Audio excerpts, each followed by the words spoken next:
نحمد اللہ تعالی ونصلی ونسلم علی رسولہ المجتبی وعلی آلہ وصحبہ وبارک وسلم دائما ابدا اما بعد بحمد اللہ تعالی رب ذوالجلال کے احسان اور کرم سے سب شروع ہوگا آپ کا سورہ زمر شیفہ کی 54 نمبر آیت شیفہ سے آگے۔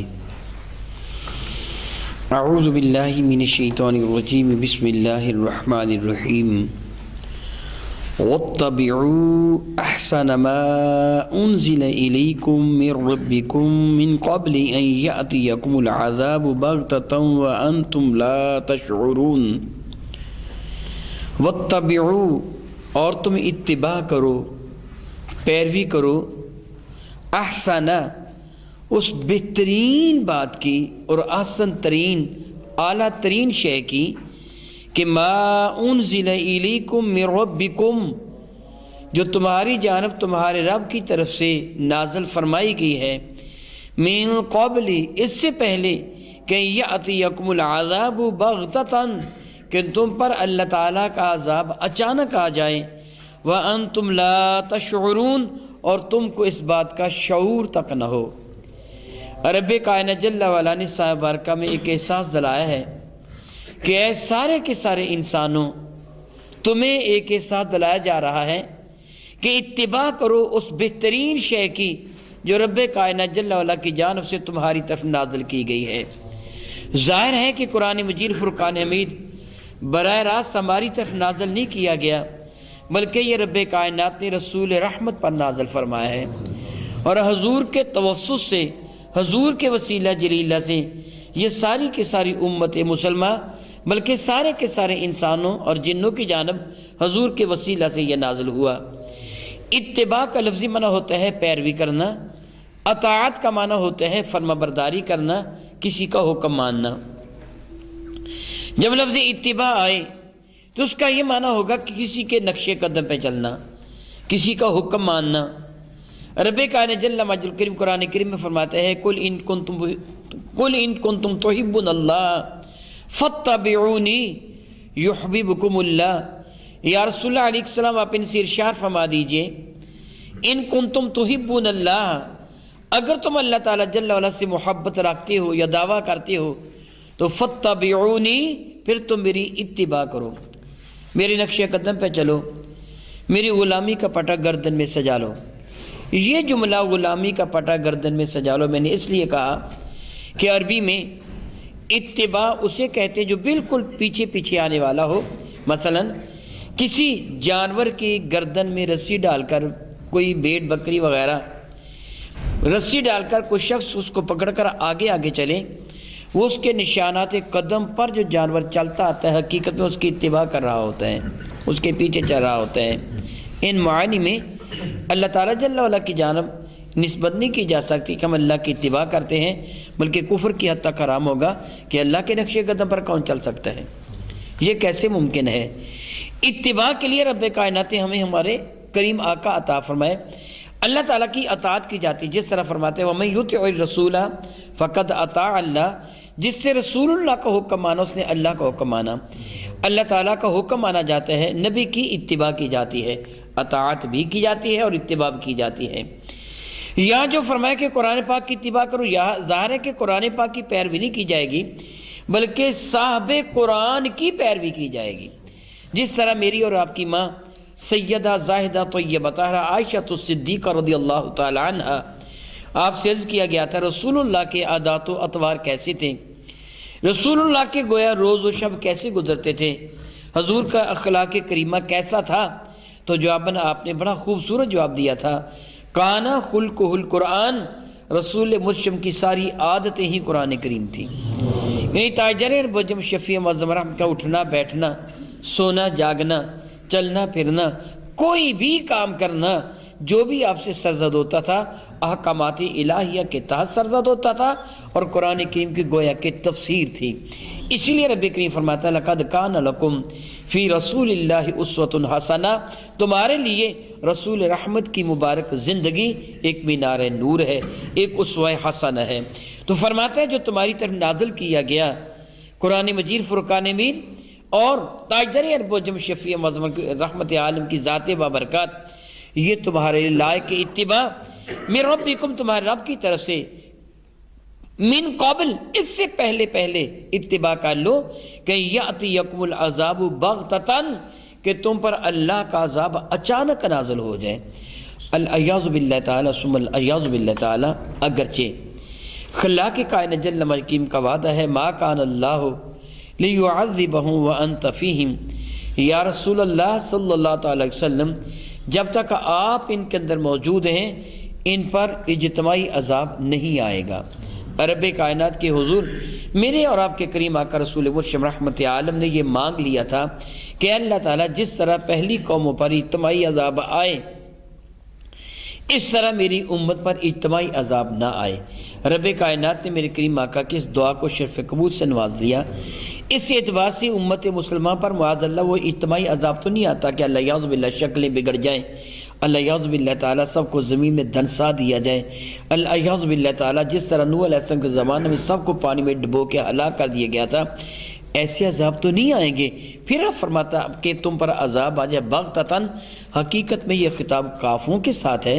کافر کی جب موت آتی ہے اسی وقت سے عذاب شروع ہو جاتا ہے، بلکہ جب اس کی روح کو قبض کرنے کے لیے حضرت سیدنا اسرائیل علیہ نبینا، سیدنا اسرائیل علیہ السلام تشریف لاتے ہیں، تو حضرت اسرائیل علیہ السلام کے ساتھ اللہ تعالیٰ جل وعلا کے عذاب کے فرشتے جو جہنم کے آنکڑے لے کے آتے ہیں، اسی وقت اس سے معاذ اللہ تعالیٰ عذاب کی ابتدا ہو جاتی ہے۔ اس کی روح اس انداز سے نکالی جاتی ہے کہ جس طرح معاذ اللہ تعالیٰ معاذ اللہ تعالیٰ کسی کے منہ کے راستے سے کانٹے دار جھاڑی کو داخل کر کے پخانے کے راستے سے اس انداز سے کھینچا جائے، اس جھاڑی کا ہر کانٹا ہر بال کی جڑ میں الجھا ہوا ہو، پورے جسم کی چمڑی ادھر جائے، کھال پھٹ جائے، آنتڑیاں اللہ یعوذ باللہ تعالیٰ ٹکڑے ٹکڑے ہو جائیں، تو جس طرح اس کو تکلیف ہوتی ہے اس سے کہیں بڑھ کر کافر کو تکلیف ہو رہی ہوتی ہے۔ گویا اس کی موت کے واقع ہوتے ہی عذاب شروع ہو جاتا ہے۔ پھر آپ جانتے ہیں کہ اس کی قبر کو جہنم کے گھڑوں میں سے ایک گھڑا بنا دیا جاتا ہے، یعنی اس کی روح کو عذاب میں مبتلا کر دیا جاتا ہے۔ کافر کے لیے یہ عذاب اچانک ہی ہوتا ہے، کافر کے لیے یہ عذاب جو آتا ہے اچانک ہی ہوتے ہیں، اگرچہ کافر کو پہلے بتا دیا جائے کہ پرسوں تجھے قتل کر دیا جائے گا، پھر بھی وہ پہلے سے اس کے قتل کا انتظام ہو، اس کو پتہ ہو کہ فلاں تاریخ کو مجھے قتل کر دیا جائے گا، پھر بھی اچانک ہے، اس لیے کہ کافر یہ سمجھتے ہیں کہ مجھے سزا ملے گی نہیں، جب سزا ملتی ہے تو پھر اچانک ہی ہوتی ہے۔ اس کے برعکس ایمان والا جب بھی دنیا سے جاتا ہے وہ صاحب ایمان بحمد اللہ تعالیٰ عموماً تیاری کے ساتھ ہی جاتا ہے، وہ صاحب ایمان عموماً تیاری کے ساتھ جاتا ہے۔ جس طرح سیدنا معقل بن یسار رضی اللہ تعالیٰ عنہ سے مروی ہے کہ میرے اور آپ کے کریم آقا رب کریم کے محبوب حضور نبی مرشد رحمت عالم کے ارشاد گرامی قدر کا یہ مفہوم بنتا ہے، جو بندہ صبح کے وقت 3 مرتبہ اعوذ باللہ السمیع العلیم من الشیطان الرجیم پڑھ کر بسم اللہ الرحمن الرحیم پڑھتا ہے، پھر سورہ حشر کی آخری 3 آیات مبارکہ کی وہ تلاوت کر لیتا ہے، تو رب کائنات جل وعلا 70,000 فرشتوں کی ڈیوٹی لگا دیتا ہے جو اس کے حق میں دعائے رحمت کرتے ہیں۔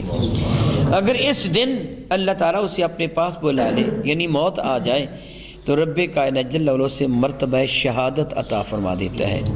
یہی اجر اسے میسر آتا ہے جو شام کے وقت پڑھتا ہے۔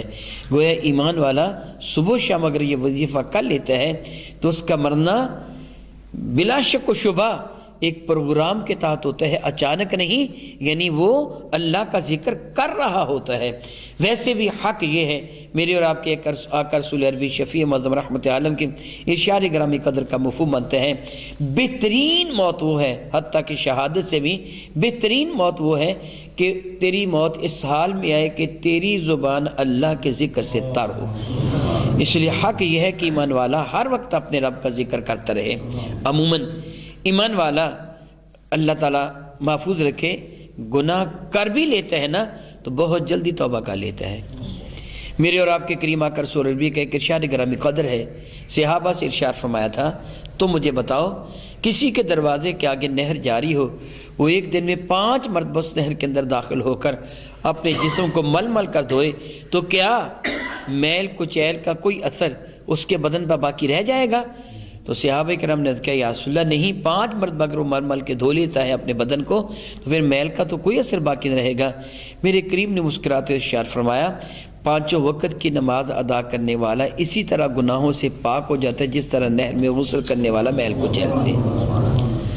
گویا چھوٹے چھوٹے گناہ اس کے ساتھ ہی ساتھ معاف ہوتے چلے جاتے ہیں۔ پھر میرے کریم آقا کے ایک اور شان گرامی قدر ہے، اس شخص کے ایمان کی گواہی دے دو جس کا دل مسجد میں لٹکتا ہے۔ بارگاہ بے کس پناہ میں عرض کیا گیا یا رسول اللہ کوئی ایسا شخص بھی ہے کہ جس کا دل مسجد میں لٹکتا ہو؟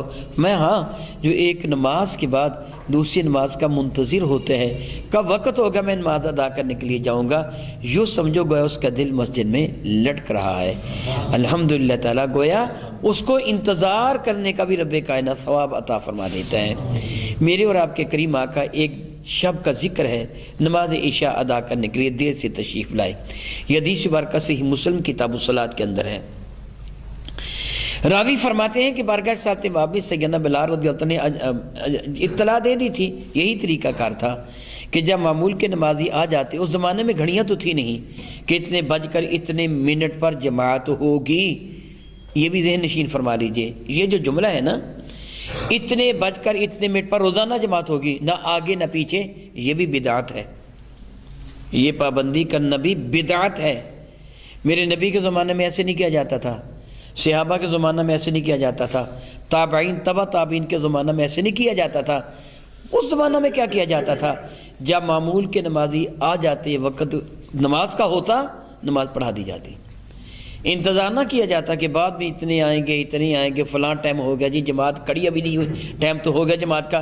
نہیں، میرے کریم آقا کی خدمت فیض درجت میں سیدنا بلال اس وقت اطلاع دے دیا کرتے تھے، اور اطلاع دینے کا طریقہ کیا تھا؟ بارگاہ اقدس میں حاضر ہو کر بارگاہ بے کس پناہ میں ہدیہ درود و سلام عرض کر دیتے، سلام عرض کر دیتے، اور آ کر پھر بیٹھ جاتے۔ پھر کسی کی جرت نہیں تھی کہ ریمانڈ کرائیں، دوبارہ اطلاع دیں، رسول مشرف رحمت عالم وسلم کو یاد دہانی کرائیں، نہیں، خاموشی سے بیٹھے رہتے تھے۔ ایسے ہی ایک شب نماز عشاء کا وقت تھا، صحیح مسلم کی حدیث مبارکہ ہے، سیدنا بلال اطلاع دے کے آ گئے تھے، اب سارے کے سارے بیٹھے تھے، میرے کریم تشریف نہیں لائے صلی اللہ تعالیٰ علیہ دائماً ابدا۔ اب کسی کی جرت نہیں تھی کہ دوبارہ بارگاہ رسالت مآب میں اطلاع دینے کے لیے جاتا، جی دیر ہو گئی ہے، نہیں، خاموشی کے ساتھ صحابہ بیٹھے رہے، اتنی دیر بیٹھے رہے کہ ایک تہائی رات گزر گئی، اور حدیث مبارکہ میں کہ صحابہ کی ٹھوڑیاں ان کے سینوں کو لگ گئیں، مراد یہ کہ وہ اونگنے لگے۔ پھر میرے کریم تشریف لائے تو صحابہ کی یہی حالت تھی، میرے کریم کے آنے پر سب جاگ اٹھے۔ رسول رحمت صلی اللہ علیہ وسلم نے ارشاد فرمایا کیا تم نے ابھی تک نماز ادا نہیں کی ہے؟ عرض کیا کہ نہیں یا رسول اللہ، ہم آپ کا انتظار کر رہے ہیں۔ میرے نبی فرما لیں گے صلی اللہ علیہ وسلم، تمہیں مبارک ہو، جتنی دیر تک تم نے نماز کا انتظار کیا، اللہ نے وہ سارے کا سارا وقفہ نماز کے اندر ہی درج فرما لیا ہے۔ گویا کہ نماز کا انتظار کرنے والا گویا نماز کے اندر ہوتا ہے۔ اس لیے میرے کریم آقا کے ایک اور اشارہ گرامی قدر ہے، نماز عشاء بعد جماعت ادا کر کے اللہ کا ذکر کرتے کرتے، یہ میں مفہوم بتا رہا ہوں، ترجمہ نہیں، اللہ کا ذکر کرتے کرتے سو جائے، صبح نماز فجر بعد جماعت ادا کر لی تو اللہ تعالیٰ اس کے سونے کو بھی عبادت میں درج فرما دیتا ہے، اس کا سونا بھی عبادت بن جاتا ہے۔ اگر ان حدیث مبارکہ پر غور کیا جائے اور عمل کیا جائے تو پھر انسان جو ایمان والا ہے یہ ہمہ وقت موت کی تیاری میں رہتا ہے، اچانک ہوتا ہی نہیں ہے، کیونکہ جب بھی وہ پھر مرے گا نیک عمل کرتا ہوا دنیا سے جائے گا نا، اگر گناہ سرزد ہو جائے فوراً توبہ کر لیتا ہے، یہ اس کی صفت عالی ہوتی ہے۔ تو یہاں کفار کے لیے فرمایا گیا کہ یاتیکم العذاب بغتۃ، اور تم پر عذاب آ جائے گا اچانک، وانتم لا تشعرون، تم کو اس کا شعور تک نہ ہوگا، خبر تک نہ ہوگی، جب عذاب کا فرشتہ معاذ اللہ عذاب کا کوڑا لے کر نازل ہو جائے گا، تمہاری روح کو قبض کر لیا جائے گا۔ ان تقول نفس، پھر اس گھڑی کوئی جان یہ کہے، یہاں بھی پھر وہی کافر مراد ہوگا کہ یا حسرتا، ہائے میرے لیے افسوس، میں برباد ہو گیا، میں برباد ہو گیا، الا ما فرط فی جنب اللہ، جو میں نے اپنے رب کی شان میں کوتاہیاں کی، غلطیاں کی، اس کے حکم کی نافرمانی کی، اس کے لیے معاذ اللہ تعالیٰ سماذ اللہ تعالیٰ میں نے بتوں کو شریک ٹھہرایا، میں نے جرم کیا، ہائے میں برباد ہو گیا، میں نے اپنے رب کے بارے میں ایسے جرم کیوں کیا، میں نے کیوں اس کی نافرمانی کی۔ وَإِن كُنتُ لَمِنَ السَّاخِرِينَ، اور میں تو مذاق اڑانے والوں میں ہوا کرتا تھا۔ معاذ اللہ تعالیٰ سمعاذ اللہ تعالیٰ، مجھے کہا جاتا کہ اللہ کا عذاب آ جائے گا تو میں ٹھٹھا کیا کرتا تھا۔ جس طرح اللہ تعالیٰ فرماتے پھر کافر کیا کہے گا، لولا اخرتنی الی اجل قریب فاصدق واکن من الصالحین، اے کاش مجھے تھوڑا سا وقت مل جائے، میں صدقہ بھی دیتا، تصدیق بھی کرتا، میں نیکوکاروں میں سے بھی ہو جاتا، لیکن وقت تو گزر چکا ہوگا۔ خوب کسی نے کہا، وقت پر کافی ہے قطرہ آب خوش ہنگام کا، جل گیا جب کھیت برسا می تو پھر کس کام کا۔ وہ جو ہندی کی کہاوت ہے، اب پچھتاوے کیا ہوت جب چڑیاں چگ گئیں کھیت، پھر پچھتانے کا فائدہ تو نہ ہوگا۔ آج نیک عمل کر لے، رب کائنات یہی احساس دلا رہا ہے، اس وقت سے پہلے ایمان لے آؤ۔ پھر تو کہے گا کہ اے کاش او تقولا، یا پھر تو یہ کہے لو ان اللہ ہدانی لکنت من المتقین، پھر تو یہ کہے گا او تقولا، یا تو پھر کہے گا لو ان اللہ ہدانی، اگر میرا رب مجھے ہدایت کی دولت عطا فرما دیتا، لَكُنْتُ مِنَ الْمُتَّقِينَ، تو میں بھی متقی ہو جاتا۔ اللہ اکبر اللہ اکبر اللہ اکبر۔ کب ہاتھ ملے گا؟ جب میدان محشر میں ایمان والوں کے سروں پر عزت و عظمت کے تاج دیکھے گا، جب ایمان والوں کو جنت کے حلے زیب تن کیے ہوئے دیکھے گا، جب ان کے چاند جیسے چمکتے ہوئے روشن و تاباں چہروں کو دیکھے گا۔ میرے کریم سے عرض کیا گیا تھا نا، یا رسول اللہ صلی اللہ تعالیٰ علیہ وسلم، قیامت کے دن آپ کی امتیوں کی نشانی کیا ہوگی؟ تو میرے نبی صلی اللہ علیہ وسلم نے ارشاد فرمایا تھا، ان کے اعضائے وضو 14ویں رات کے چاند کی طرح چمک رہے ہوں گے۔ جب ان کے چہروں کو، ان کے ہاتھ پاؤں کو وہ چاند کی طرح چمکتے ہوئے دیکھے گا، جب عزت و عظمت اور ان کا پروٹوکول دیکھے گا، جب ان کے شرف و کرامت، جب ان کی عزت افزائی کو کافر دیکھے گا، پھر وہ ہاتھ ملے گا، اے کاش میں بھی متقی بن جاتا۔ قیامت کو یوم حسرت بھی کہا گیا ہے۔ کافر حسرت کرے گا میں ایمان لے آتا، ایمان والا گناہ گر حسرت کرے گا، اے کاش میں گناہ نہ کرتا۔ نیکوکار بھی حسرت کرے گا، اے کاش میں نے زیادہ نیکیاں کر لی ہوتی، فلاں کا درجہ کتنا بلند ہو گیا، اے کاش میں نے بھی اتنی نیکیاں کی ہوتی، میرا بھی درجہ بلند ہو جاتا۔ اس وقت انسان ضرور تمنا کرے گا، اے کاش آج اس کو احساس ہو جائے۔ رب کائنات ارشاد فرماتے ہیں، او تقول حین تری العذاب، یا پھر جب تو اللہ کے عذاب کو دیکھے، استغفر اللہ ربی من کل ذنب واتوب الیہ، وہ لمحات عذاب الہیہ کے جس کا تصور بھی رونگٹے کھڑے کر دیتا ہے۔ کافر مرتے وقت اللہ کے عذاب کو دیکھ لیتا ہے۔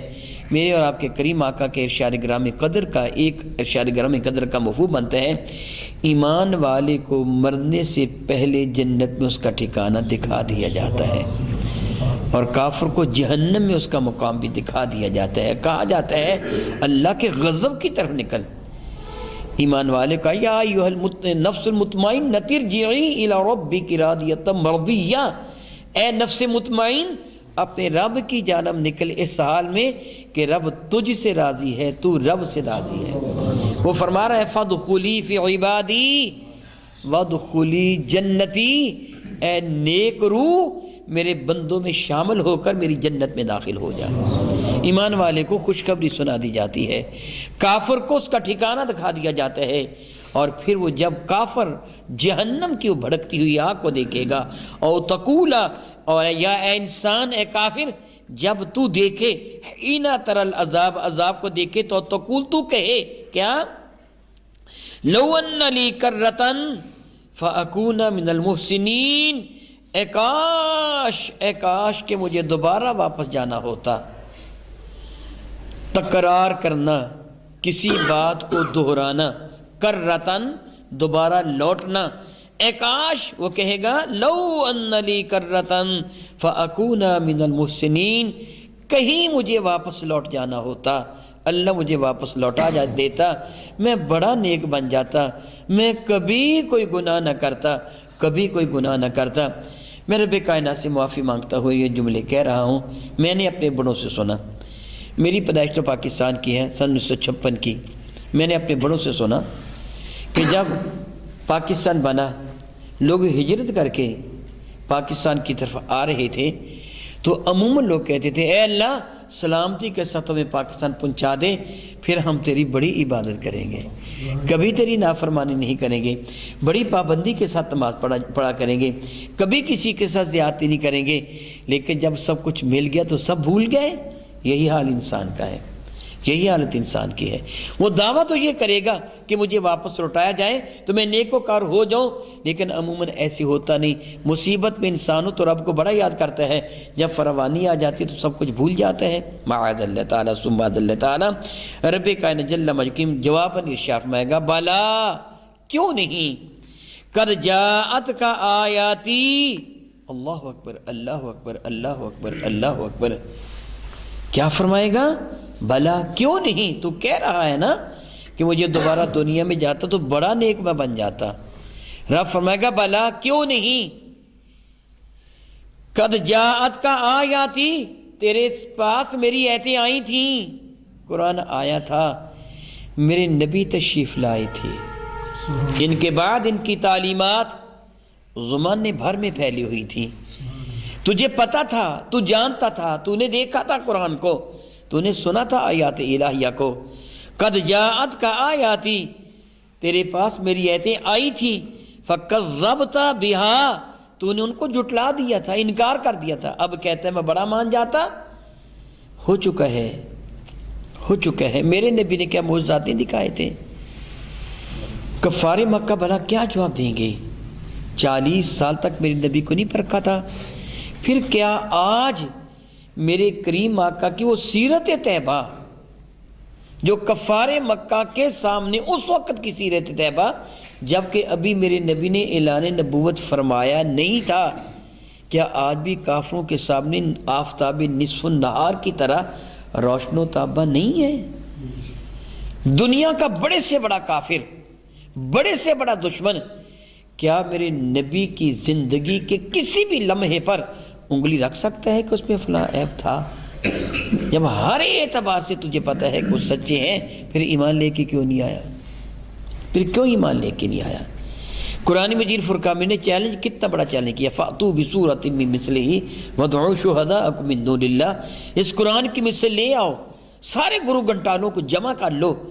جب تم جانتے ہو پوری دنیا کے کافر مل کر، بڑے بڑے سکالرز مل کر قرآن کی مثل ایک عید بھی نہیں بنا سکتے، جب تم اقرار کرتے ہو کہ اس کی مثل نہیں بنایا جا سکتا تو پھر اس کو مانتے کیوں نہیں ہو؟ پھر کون سی بات باقی رہ گئی ہے؟ رب کائنات جل وعلا شاہ فرماتے ہیں کہ تیرے پاس میری آیتیں آئی تھیں اور تو نے ان کا انکار کیا تھا، فَكَذَّبْتَ بِهَا، ان کا تو نے انکار کیا تھا، وَاسْتَكْبَرْتَ، تو نے بڑا تکبر کیا تھا، نہیں مانوں گا میں، کر لو جو تم نے کرنا ہے۔ آج وہ خبیث دہشت گرد امریکہ، اسرائیل، بھارت، بوسنیا، چچنیا میں مسلمانوں کو معاذ اللہ تعالیٰ عذاب سے دوچار کرنے والے اللہ کا مذاق اڑاتے تھے۔ کہاں ہے تمہارا رب، لے آؤ، بچا لے تمہیں، یہ کر لو وہ کر لو۔ تم تکبر کرتے تھے، غرور کرتے تھے، مذاق اڑاتے تھے ایمان والوں کا۔ وَقُلْتَ مِنَ الْكَافِرِينَ، اور پھر تو کافروں میں سے ہو گیا تھا، انکار کر دیا تھا قرآن کا، انکار کر دیا تھا میرے نبی کا۔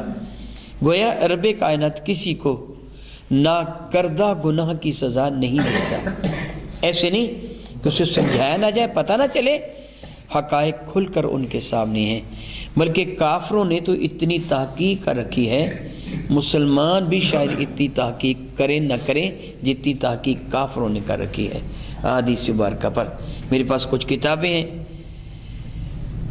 کہ جو کافروں کی لکھی ہوئی کتابیں ہیں اور احادیث مبارکہ کے مطابق لکھی ہوئی کتابیں ہیں۔